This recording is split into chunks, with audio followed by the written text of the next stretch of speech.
सच के साथ। नमस्कार, सिटी वाराणसी लाइव में आप सभी का स्वागत है। मैं हूं ममता चौरसिया। आइए नजर डालते हैं आज की हेडलाइंस पर। G20 के अंतर्गत प्रमुख कृषि वैज्ञानिकों की 3 दिवसीय बैठक शुरू। बैठक के उद्घाटन सत्र में शामिल हुए केंद्रीय विदेश राज्य मंत्री retired general VK Singh. Ganga आरती में शामिल हुए G20 के डेलीगेट्स। गंगा आरती से पूर्व शंखनाद से G20 के डेलीगेट्स का किया गया स्वागत। नगर निकाय चुनाव के नामांकन के आखिरी दिन सपा बसपा भाजपा आप प्रत्याशी सहित 3 निर्दलीयों ने महापौर का भरा पर्चा। और संपन्न हुई 7 दिवसीय संकट मोचन शताब्दी वर्ष संगीत समारोह। पंडित साजन मिश्र स्वरांश मिश्र के गायन से हुई संगीत महायज्ञ की पूर्णाहुति। और अब खबरें विस्तार से। G20 के अंतर्गत प्रमुख कृषि वैज्ञानिकों की 3 दिवसीय बैठक शुरू हो चुकी है। बैठक के उद्घाटन सत्र को केंद्रीय विदेश राज्य मंत्री रिटायर्ड जनरल वीके सिंह ने संबोधित किया। केंद्रीय नागरिक उड्डयन एवं सड़क परिवहन एवं राज्य मार्ग राज्य मंत्री ने कृषि प्रमुख वैज्ञानिकों की G20 बैठक का उद्घाटन किया। केंद्रीय नागरिक उड्डयन एवं सड़क परिवहन और राज्य मार्ग राज्य मंत्री जनरल वीके सिंह ने आज सोमवार को वाराणसी में कृषि प्रमुख वैज्ञानिकों की G20 बैठक का उद्घाटन किया। भारत की G20 अध्यक्षता के दौरान प्रमुख MSCS की 100वीं बैठक है। जनरल सिंह ने कहा कि भारत की G20 अध्यक्षता थीम एक पृथ्वी एक परिवार एक भविष्य SDG तथा MSCS की थीम विषय में आगे स्वस्थ लोगों और पौधों के लिए सतत कृषि तथा खाद्य प्रणाली को प्राप्त करने के लिए सामूहिक प्रयासों को दर्शाता है। मंत्री जी ने कहा कि महिलाओं और बच्चों के स्वास्थ्य में सुधार और पोषण संबंधित समस्याओं को हल करने के लिए बायो फोर्टिफाइड फसलों की किस्में अति महत्वपूर्ण होती हैं। उन्होंने कहा कि भारत में 5 मिलियन हेक्टेयर से अधिक क्षेत्रफल में विभिन्न फसलों की बायो फोर्टिफाइड किस्मों की खेती की जा रही है। उन्होंने इस बात पर जोर दिया कि फसलों, बागवानी, पशुधन, मत्स्य पालन, मिट्टी तथा जल विशेषज्ञता, कृषि मशीनरी के क्षेत्र में विशेषज्ञता के साथ भागरूप संस्थानों और KVK की अखिल भारतीय उपस्थिति और किसानों की पहुंच का उपयोग पौधों, जानवरों, मनुष्य और मशीनों के साथ ICT इंटरफेस प्रदान करने के लिए की जा रही है। जनरल सिंह ने आग्रह किया कि G20 देशों को कृषि की टिकाऊ पद्धतियां के विविध क्षेत्रों पर ध्यान देना चाहिए, जो फसल उत्पाद प्रणालियों के विविधीकरण, जल संसाधनों के प्रबंधन और उर्वरकों के कुशल उपयोग, बागवानी के प्रबोधन एवं मृदा स्वास्थ्य प्रबंधन को बढ़ावा देता है। उन्होंने कहा कि उभरती डिजिटल तकनीकों का उपयोग G20 देशों और दुनिया भर में खेती को आसान बनाने के लिए किया जाना चाहिए। उन्होंने कहा कि भारत के प्रस्ताव पर संयुक्त राष्ट्र महासभा ने 2023 को अंतर्राष्ट्रीय श्री अन्न वर्ष घोषित किया है, जो श्री अन्न के लाभों से दुनिया को अवगत एवं जागरूक करने में मदद करेगा। उन्होंने कहा कि भारत ने इसे जन आंदोलन बना दिया है और सभी G20 देशों से इस पहल के समर्थन करने का अनुरोध किया है। 18 अप्रैल मंगलवार को प्रतिनिधि डिजिटल कृषि और सतत कृषि, मूल्य श्रृंखला कृषि, अनुसंधान एवं विकास में सार्वजनिक निजी भागीदारी पर विचार विमर्श करेंगे और MSCS विज्ञप्ति द्वारा G20 देशों के कम्युनिक में इस पर चर्चा करेंगे।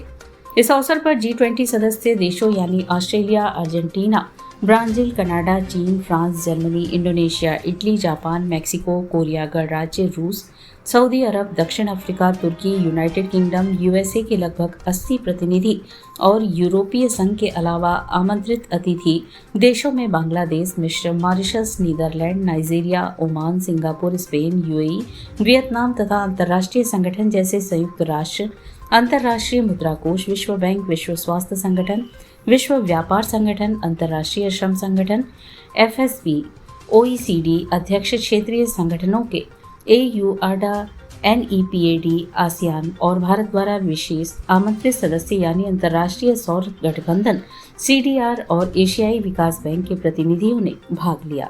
कुल लगभग 200 मीटिंगें होनी हैं G20 की भारत की अध्यक्षता के वर्ष में, बल्कि 200 से ज़्यादा ही होंगी, शायद 220, 225 तक भी पहुंच जाएं। और इसमें बहुत सारी जो कई मीटिंग्स हैं जिन्हें हम इंक्लूड नहीं कर पाते हैं, क्योंकि कई एंगेजमेंट ग्रुप्स हैं जो डायरेक्टली आपस में मिलते हैं, उनकी बहुत सारी मीटिंग होती हैं। तो हमको सबको अगर हम और जोड़ें तो शायद कम से कम इससे 1.5 गुना तो हो ही जाएगा। तो ये भारत का एक बहुत बड़ा विश्व के साथ एक बहुत बड़ा एंगेजमेंट हो रहा है। और सबसे बड़ी बात इसमें यह है कि इतने सारे बड़े देशों के सभी मुख्य प्रतिनिधि इन पर्सन आके हमारे साथ जुड़ रहे हैं और हमारी मीटिंगों में शामिल हो रहे हैं।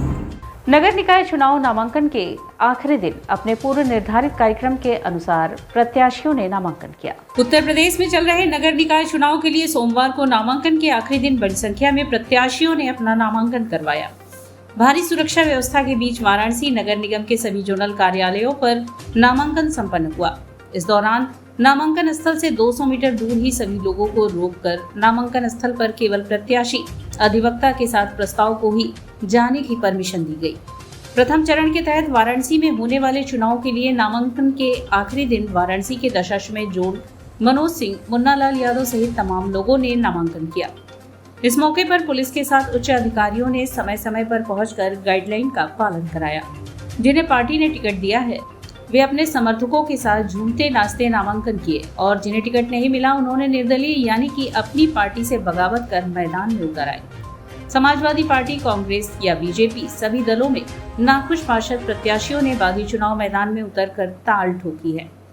बागी प्रत्याशियों की माने तो पार्टियों के द्वारा चुनाव से पहले इनसे खूब पार्टी के नाम पर प्रचार करवाया, लेकिन जब चुनाव में टिकट देने की बारी आई तो उन्होंने अपने चहेतों को पार्षद प्रत्याशी बना दिया।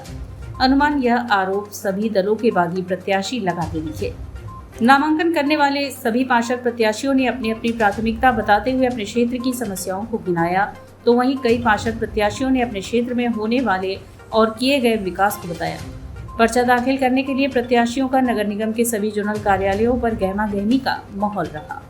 जो जन समस्या है मैं उनके एक एक कामों को मैं करूंगा, उनके दिल में उतरने की कोशिश करूंगा, उनसे प्यार और आशीर्वाद की आकांक्षा करूंगा। मैं जितना कार्य किया हूं उस हिसाब से आशा उम्मीद लगाई रहेगी जनता। जैसे टोटल जो भी कार्य किए हैं आने वाले दिनों में उसी रफ्तार से काम करते रहेंगे, इसी उम्मीद के साथ जनता फिर चुनेगी।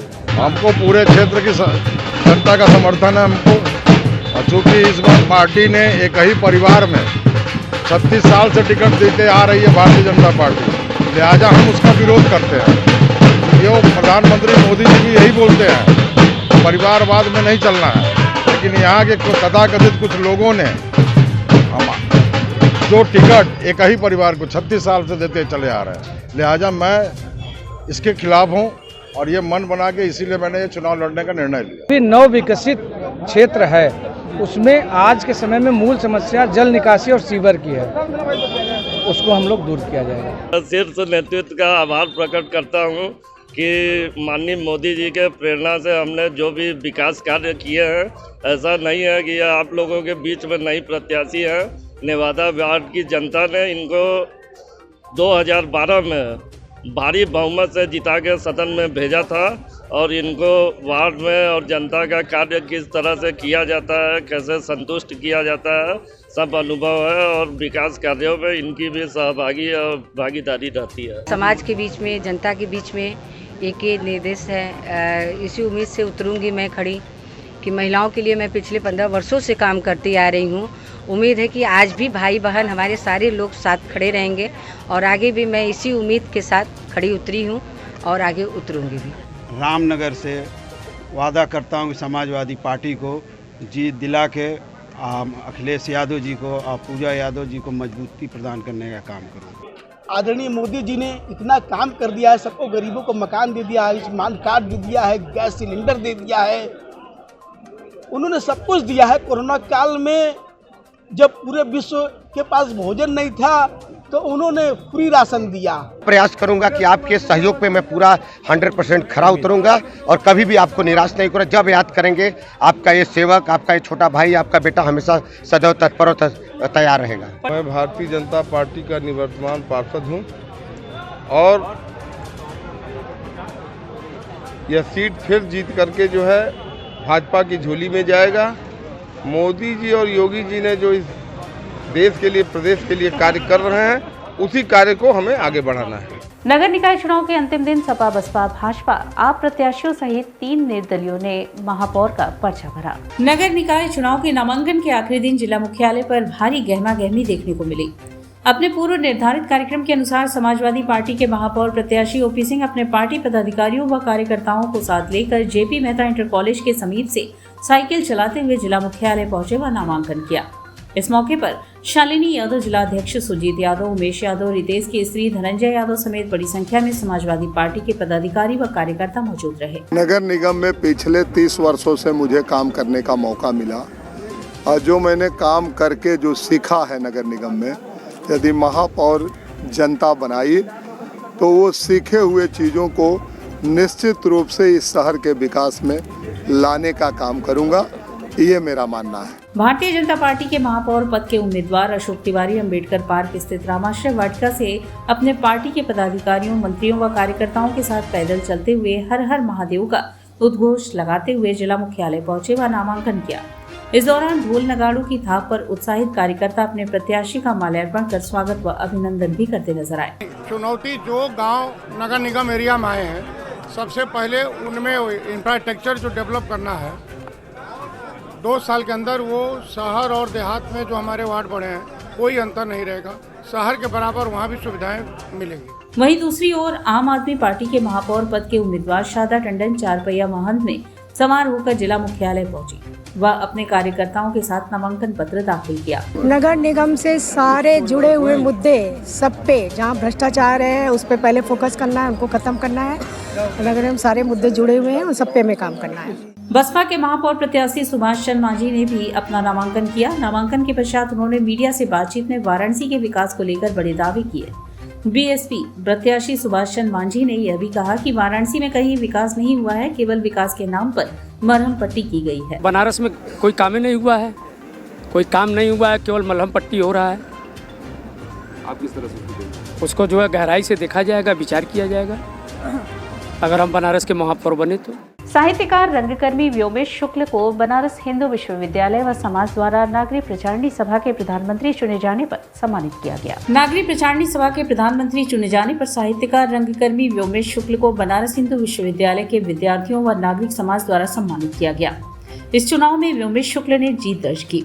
इस बड़ी विजय और आगामी चुनौतियों के लिए बनारस के विद्यार्थियों, नागरिक समाज एवं मधुबन गोष्ठी द्वारा का आर्ट गैलरी के तत्वाधान में व्योमेश शुक्ल को सम्मानित किया गया।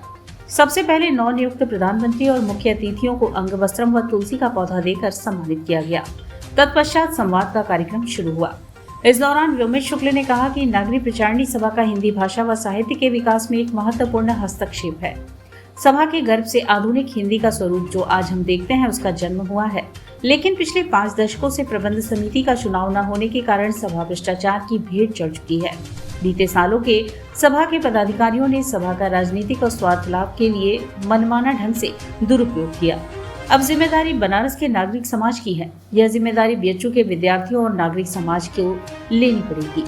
सभा के अंदर स्थित आर्य भाषा पुस्तकालय में पिछले कई सालों से नई पुस्तकों की खरीदारी नहीं हुई। साथ ही सभा की ढेर सारी कार्यवाही गैरकानूनी तरीके से हो रही थी। शुक्ल ने अपील के साथ कहा कि नागरिक प्रचारणी सभा की स्थिति में सुधार का प्रथम चरण यही है कि हिंदी को चाहने वाले, उसे अपने मानने वाले सभी लोग प्रचारणी सभा में आना शुरू करें। बनारस सहित देश भर के हिंदी जनों से मेरी अपील है कि आप सब आएं। मैं अकेले कोई प्रधानमंत्री नहीं हूँ। आप सब जब मदद करेंगे और हिंदी को आगे बढ़ाने के लिए भाषा के सामने आ रहे संकट को दूर करने में मेरी मदद करेंगे और इसे भाषा के साहित्य के नव जागरण अभियान के रूप में शुरू करेंगे, तभी बात बनेगी। सम्मान समारोह में मुख्य अतिथि प्रोफेसर विशिष्ट नारायण त्रिपाठी एवं अध्यक्ष के रूप में पद्मश्री राजेश्वर आचार्य के साथ छात्र छात्राएं मौजूद रहे।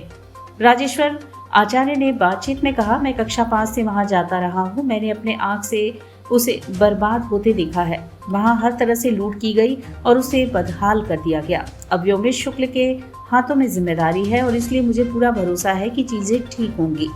उन्होंने बताया कि 3 छात्रों की दृष्टि से इतनी बड़ी संस्था खड़ी हुई, जिसने हिंदी के लिए कार्य तो किया, साथ ही स्वाधीनता के आंदोलन के लिए साहित्य सृजन किया। उद्बोधन के अंत में उन्होंने यह बात दोहराई कि सभा के सोचे गए स्वरूप के लिए सभी को एक साथ आना होगा। संचालन शाश्वत तथा धन्यवाद ज्ञापन हिमांशु ने दिया। इस दौरान बनारस के नागरिक समाज और काशी हिंदू विश्वविद्यालय के ढेर सारे छात्र मौजूद रहे। प्रधानमंत्री बने उससे पहले ये पता था कि नागरिक प्रचारणी सभा बंद हो चुकी है। एक तरह से जो उदासीनता थी उसकी वजह से, और ज़्यादातर विद्यार्थियों को ये पता था। तो नए तरीके से ये आए हैं और शुरू कर रहे हैं, जिस तरह से एक ऊर्जान्वित कर रहे हैं और विद्यार्थियों से जुड़ रहे हैं जो कि हिंदी साहित्य प्रेमी हैं या फिर जिन्हें एक तरह से जो हिंदी का कल्याण सोचते हैं और नागरिक प्रचारित सभा को पुनर्जीवित करना चाहते हैं, उन लोगों से जुड़ रहे हैं और बता रहे हैं कि क्या परिस्थितियां हैं, किस तरीके से चीज़ें बेहतर की जा सकती हैं। तो बहुत अच्छा अनुभव रहा और हम सब बहुत उत्साहित हैं, जो कि साहित्य प्रेमी हैं, जो हिंदी साहित्य की, हिंदी भाषा के कल्याण की शुभेच्छु हैं। हम चाहते हैं कि कुछ बेहतर रास्ता निकले और इसी संदर्भ में ये आज का कार्यक्रम रहा। विश्व प्रसिद्ध बनारस की मां गंगा आरती में G20 के डेलीगेट्स क्रूज पर सवार हो आरती में शामिल हुए। दशाश्वमेध घाट पर गंगा सेवा निधि द्वारा होने वाली विश्वविख्यात मां गंगा की आरती में आज G20 के डेलीगेट्स क्रूज पर सवार होकर आरती में शामिल हुए। इस दौरान गंगा सेवा निधि द्वारा दशाश्वमेध घाट व मां गंगा की आरती स्थल को दीपों के साथ फूल मालाओं से सजाया गया था। मां गंगा की आरती से पूर्व करीब 5 मिनट तक शंखनाद से G20 के डेलीगेट्स का स्वागत किया गया। बता दें कि विशेष पर्वों व आयोजनों में इस तरह से शंखनाद होता है। भव्य मां गंगा की आरती की गई। इस दौरान दशाश्वमेध घाट पर गंगा सेवा निधि के अध्यक्ष सुशांत मिश्रा, कोषाध्यक्ष आशीष तिवारी व दशाश्वमेध एसीपी अवधेश पांडे समेत भारी पुलिस बल मौजूद रही। सभी देशवासियों के साथ साथ काशी वासियों के लिए बड़े हर्षोल्लास की बात है कि G20 समिट जो है जो इस बार काशी में हो रहा है और उसी के उपलक्ष्य में आज प्रथम दिन उसके डेलीगेशन आया था जो बाहर से, वो आज गंगा आरती में सम्मिलित हुए थे और उसी के लिए गंगा सेवा निधि की ओर से भी विशेष रूप से आयोजन किया गया था। जैसे कि 5 मिनट लंबे शंखनाद से जो अतिथिगण थे उनका स्वागत हुआ आरती में और आरती स्थल को विशेष तरीके से फूलों से, दीपकों से सजाया गया था। और यहाँ वक्त चला है एक छोटे से ब्रेक का, मिलते हैं ब्रेक के बाद। सच के साथ Facilities of Navneeta Kuvar Public School, quality education, well-qualified faculty, dance, vocal, instrumental music, robotics, art and crafts, skating, karate classes, indoor and outdoor activities, use playground for kindergarten and various types of games, math, physics, biology, chemistry lab and smart library, well-maintained computer lab and classes, highly secure and GPS track conveyance facilities, educational based activities using technique tools and interesting methods for students. Navneeta Kuvar Public Schools, Swahi near BHU Hyderabad Gate, Varanasi. Mobile number 7311128462. Navneeta Kunwar public schools international Hindu school है। Science, math एवं computer lab, सुसज्जित library, वाहन की उत्तम व्यवस्था, विभिन्न खेलों की शिक्षा, बच्चों के शारीरिक एवं मानसिक विकास हेतु योगा का प्रशिक्षण सुविधा। इतना ही नहीं, आपके छोटे बच्चों के लिए एक ऐसी जगह जहां हम देते हैं शिक्षा के साथ साथ मौज मस्ती भरा वातावरण। International Hindu school, Nagwa, Lanka, Varanasi. Swami Harsevanand public school वातानुकूलित छात्र छात्राओं हेतु छात्रावास की सुविधा, हरितिमा युक्त खेल का मैदान, indoor game, outdoor game, NCC, ABC certificate तथा कैरियर काउंसलिंग की सुविधा, विज्ञान, कला तथा कॉमर्स के साथ वैकल्पिक विषयों की एक लंबी श्रृंखला, कम फीस में उत्कृष्टम अध्ययन की व्यवस्था, शहर की सभी भागों क्षेत्र में बस की सुविधा, विज्ञान, कंप्यूटर तथा सभी आधुनिकतम प्रयोगशाला है, ऑडियो वीडियो क्लासेस की सुविधा। Swami Harsevanand public school and hostel शिक्षण समूह शाखाएं Harwa Ghat, Ramna, Varanasi. Phone number 9554995413। Jagatganj, Varanasi. Phone number 7408457111। Banpurwa, Ramna, Varanasi. Phone number 9554955412। Railway station road, Durg, Sonbhadra. Phone number 7081109710। Marsada, Ghorawal, Sonbhadra. Phone number 955496319495 एवं स्वामी हरसेवानंद महाविद्यालय Churk, Sonbhadra. Phone number 7081109711। Swami Harsevanand public school पाठशाला ही नहीं, संस्कारशाला भी है। I am a student of Jeevandeep Mahavidyalaya. I am proud of Mahavidyalaya for excellent faculty, best support and best infrastructure and best place. I am a student of Jeevandeep Mahavidyalaya. I am proud of Mahavidyalaya for excellent faculty, best support and best infrastructure and best place. I am a student of Jeevandeep Mahavidyalaya. I am proud of Mahavidyalaya for excellent faculty, best support and best infrastructure and best place. Corona virus ने देश में एक बार फिर से रफ्तार पकड़ ली है। ऐसे में जरूरी है कि सभी लोग पूरी एहतियात बरतें। घर से बाहर निकलते समय मास्क का सदैव प्रयोग करें। समय समय पर हाथों को सैनिटाइजर से सैनिटाइज करें। ज्यादा भीड़ भाड़ वाली जगहों में जाने से बचें। 2 गज की दूरी का पालन करें। स्वस्थ रहें, सुरक्षित रहें। जनहित में जारी वाराणसी लाइव। वाराणसी लाइव, सच के साथ। और ब्रेक के बाद पुनः आपका स्वागत है। दशाश्वमेध घाट पर मां गंगा की आरती के पूर्व वासुदेव कुटुंबकम का नारा लगाकर नमामि गंगे की टीम ने गंगा किनारे की स्वच्छता के लिए हजारों को शपथ दिलाई।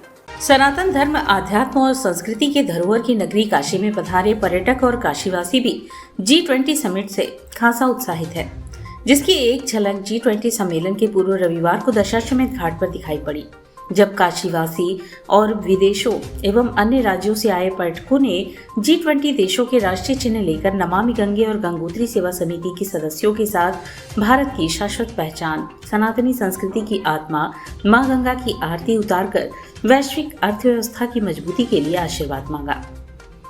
हजारों नागरिकों ने एक स्वर में गंगा तट की स्वच्छता की शपथ ली। काशी में G20 समिट के आयोजन के पूर्व हो रहे विकास कार्यों से सभी अभिभूत नजर आए। काशीवासियों और काशी यात्रा पर आए नागरिकों, अन्य पर्यटकों ने कहा कि सरकार ने काशी में विकास की गंगा ऐसी बहाई है जिससे इस प्राचीन नगरी का निरंतर चातुर्दिक विकास हो रहा है। नमामि गंगे काशी क्षेत्र के संयोजक राजेश शुक्ला ने कहा कि पुरातन और आधुनिक सांस्कृतिक को जोड़ते हुए काशी का ऐसा कायाकल्प हुआ कि वाराणसी अब अंतर्राष्ट्रीय कार्यक्रमों के लिए पूरी तरह तैयार हो चुकी है। G20 की वाराणसी में होने वाली बैठकों में दुनिया के आर्थिक महाशक्ति वाले 20 देशों के राजनयिक ब्यूरोक्रेट्स और अन्य महत्वपूर्ण डेलीगेट्स काशी आएंगे, जो काशी की विरासत की नई तस्वीर अपने साथ ले जाएंगे। इसका लाभ आने वाले समय में वाराणसी के पर्यटन उद्योग को मिलेगा। आयोजन में नमामि गंगे काशी क्षेत्र के संयोजक राजेश शुक्ला, गंगोत्री सेवा समिति के सचिव दिनेश शंकर दुबे, गंगा आरती अर्चक एवं हजारों की संख्या में पर्यटन एवं श्रद्धालुगण मौजूद रहे। G20 के उपलक्ष्य में पुलिस प्रशासन ने कचहरी के आसपास होने वाले वाहनों की अवैध पार्किंग को हटवाया। G20 सम्मेलन ने शहर के साथ साथ कचहरी के इर्द गिर्द की सड़कों की सूरत भी बदल दी है। जिन सड़कों पर कभी पैदल चलना भी मुश्किल होता था, उन पर आज 4 पहिया फर्राटे से दौड़ रही है। इसकी वजह बनी है G20 सम्मेलन। ट्रैफिक पुलिस ने आज कचहरी के बाहरी सड़कों पर वाहन खड़ा करने से सख्ती से रोक लगा दी।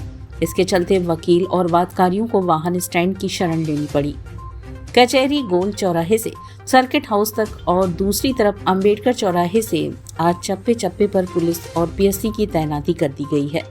इसके अलावा क्रेन और मोबाइल वैन लगातार चक्कर लगा रहे थे। माइक से लगातार लोगों से सड़क पर वाहन न खड़ा करने की अपील भी की जा रही थी। परिणाम यह हुआ कि बरसों की समस्या एक दिन में दूर हो गई। आम दिनों में हजारों 2 पहिया और 4 पहिया वाहन कचहरी के इर्द गिर्द खड़े हो जाते थे, जिससे उन सड़कों पर हमेशा जाम की स्थिति बनी रहती थी। लोगों का कहना था कि यह व्यवस्था सिर्फ G20 सम्मेलन तक ही सीमित नहीं रहनी चाहिए, बल्कि पुलिस को आगे भी चुस्ती दिखानी चाहिए। विदित हो कि पिछले दिनों सर्किट हाउस के पास एक अंडरग्राउंड पार्किंग का निर्माण हुआ था। बावजूद इसके बड़ी संख्या में वाहन स्वामी सड़कों पर ही वाहन खड़ी कर देते हैं। संकट मोचन शताब्दी वर्ष संगीत समारोह 2023 की अंतिम निशा पंडित साजन मिश्र, स्वरांश मिश्र के गायन से पूर्ण हुई। प्रभु हनुमान जी की जयंती पर आयोजित संकट मोचन संगीत समारोह के शताब्दी वर्ष की सप्तम निशा में गायन वादन नृत्य की धारा में संगीत रसिक सराबोर हो गए। आज अंतिम निशा में रसिकों का जमावड़ा कुछ अधिक ही दिखा। कारण था वर्ष भर की संगीत ऊर्जा को सहेज लेना। शायद ही विश्व का कोई ऐसा सम्मेलन हो जहां आयोजन समाप्त होने पर लोगों में खुशी होती है, लेकिन यही एकमात्र ऐसा आयोजन है जहां आयोजन का पटाक्षेप होने पर लोग अश्रुपूरित नेत्रों से लौटते हैं। क्या है प्रभु की महिमा, जिस कारण इस आयोजन को संगीत तीर्थ कहा जाता है। सप्तम निशा की पहली प्रस्तुति में ओडिसी नृत्य का पुष्प खिला पंडित रतिकांत महापात्र सुजाता महापात्र के ओडिसी नृत्य नाटिका से सृजन संस्था के कलाकारों ने शुरू में रतिकांत महापात्र के निर्देशन में श्री राम भजन से प्रस्तुति का श्री गणेश कर तुलसीदास के पद के पश्चात कई और अध्याय की प्रस्तुति कर नृत्य का समापन किया। इन्होंने ओडिसी नृत्य को ऑडियो संगीत पर जिया। दूसरी प्रस्तुति में संगीत विद्वान डॉक्टर राजेश्वर आचार्य ने अपनी ओजपूर्ण आवाज से राग जोग की अवतारणा कर यह जता दिया कि शेर भले ही बूढ़ा हो जाए, धारणा नहीं भूलता। इन्होंने 3 ताल निबद्ध बंदिश में जोग में एक प्रभाव छोड़ा। इन्होंने भगवान श्री कृष्ण के भजन मैया मोरी मैं नहीं माखन खायो से गायन को विराम दिया। इन्होंने राग जोग में तराना गाकर ख्याल गायकी की शास्त्रीयता को बरकरार रखा। इसके साथ प्रीतेश आचार्य, शिवानी आचार्य व बच्चा बाबू ने गायन में साथ दिया। इनके साथ तबले पर नंदकिशोर मिश्र व संवादिनी पर अशोक झा ने कुशल भागीदारी निभाई। अगली प्रस्तुति में मुंबई से पधारे एस आकाश व यज्ञेश ने बांसुरी व वायलिन पर युगलबंदी प्रस्तुत की। इन लोगों ने राम गोरख कल्याण में आलाप जारी के पश्चात 1 ताल व 3 ताल में गतकारी कर वादन के प्रथम अध्याय का समापन किया। आकाश ने एक धुन रंग डारी गुलाबी बजाकर अपने वादन को पूर्ण विराम दिया। इन दोनों की प्रस्तुति प्रभावशाली रही। इनके साथ तबले पर पंडित मुकुंद राजदेव ने लाजवाब सहभागिता की। अगली प्रस्तुति में पंडित विश्वनाथ का गायन हुआ। इन्होंने राग जोग कौंस में 1 ताल व 3 ताल में बंदिशें गाकर प्रस्तुति को विराम दिया। इसके साथ परवेज हुसैन ने तबला और दिनकर शर्मा ने संवादिनी पर संगत किया। इनका गायन प्रभावशाली रहा। कार्यक्रम की अगली प्रस्तुति, जिसका श्रोताओं को बेसब्री से इंतजार था, प्रख्यात पार्श्व गायक सोनू निगम ने कुछ फिल्मी गीत गाकर अपनी उपस्थिति जताई। इनके गायन से श्रोताओं में निराशा दिखी। सोनू निगम गुलाम मुस्तफा खां के शागिर्द हैं। कुछ बड़ी उम्मीदें लोगों को थीं, जिस पर तुषारापात हुआ। इसके पश्चात बेंगलुरु से पधारे विश्वविख्यात वायलिन वादक डॉक्टर एल सुब्रमण्यम ने वायलिन पर कई कर्नाटक रागों व रचनाओं को बजाकर अपनी प्रस्तुति को विराम दिया। इनके वादन को सुनना एक अद्भुत अनुभूति है, जिसे श्रोताओं ने अनुभव किया। इसके साथ वी रमणमूर्ति ने मृदगम पर, जी सत्यसाई ने मोरिसिंग पर तथा पंडित संजू सहाय ने तबले पर खूबसूरत युगलबंदी की। अंतिम निशा की अगली प्रस्तुति में विदुषी कंकणा बनर्जी ने राग भटियार में झुमरा व 3 ताल में तराना गाने के पश्चात एक भजन से गायकों को विराम दिया। इनके साथ सुभाष कांतिदास तबले पर तथा मोहित साहनी ने संवादिनी पर साथ दिया। इसी क्रम में विख्यात तबला वादक बनारस घराने के प्रतिनिधि कलाकार पंडित संजू सहाय ने 3 ताल निबद्ध एकल तबला वादन प्रस्तुत किया। इन्होंने बनारस घराने के वह तमाम चीजें बजाई जिसके लिए बनारस की विश्व में ख्याति है।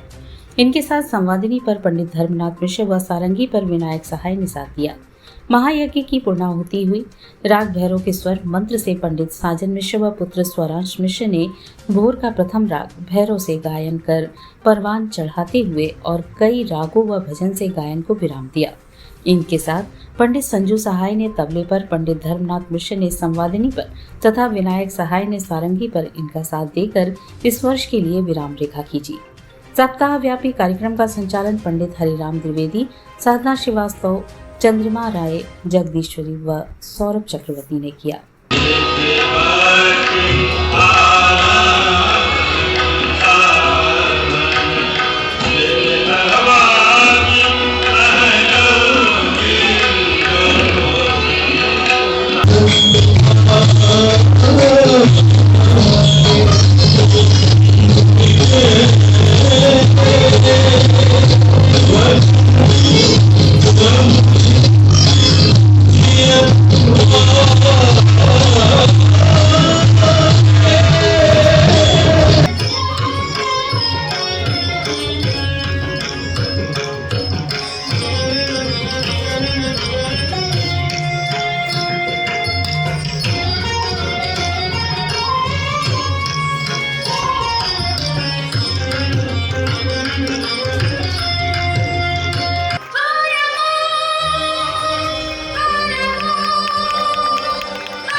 पोखरा हनुमान मंदिर पर प्रत्येक शनिवार को पंचचक्र हनुमान चालीसा ग्रुप उत्तर प्रदेश टीम द्वारा निःशुल्क चिकित्सा सेवा रात्रि 8 से 9 बजे तक की जाएगी।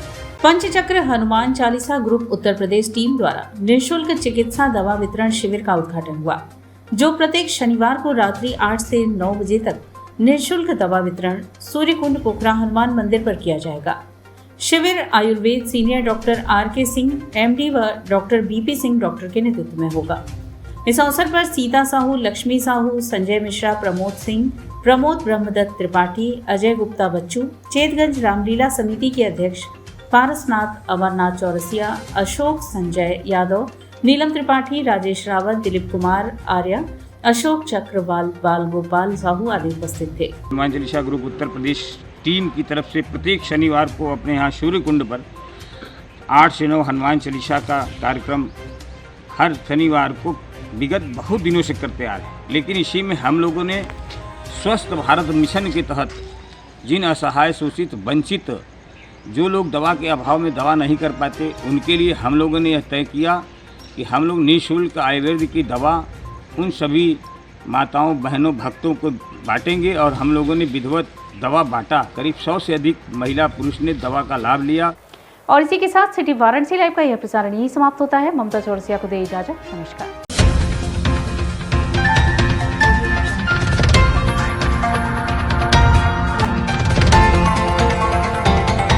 वाराणसी लाइव, सच के साथ।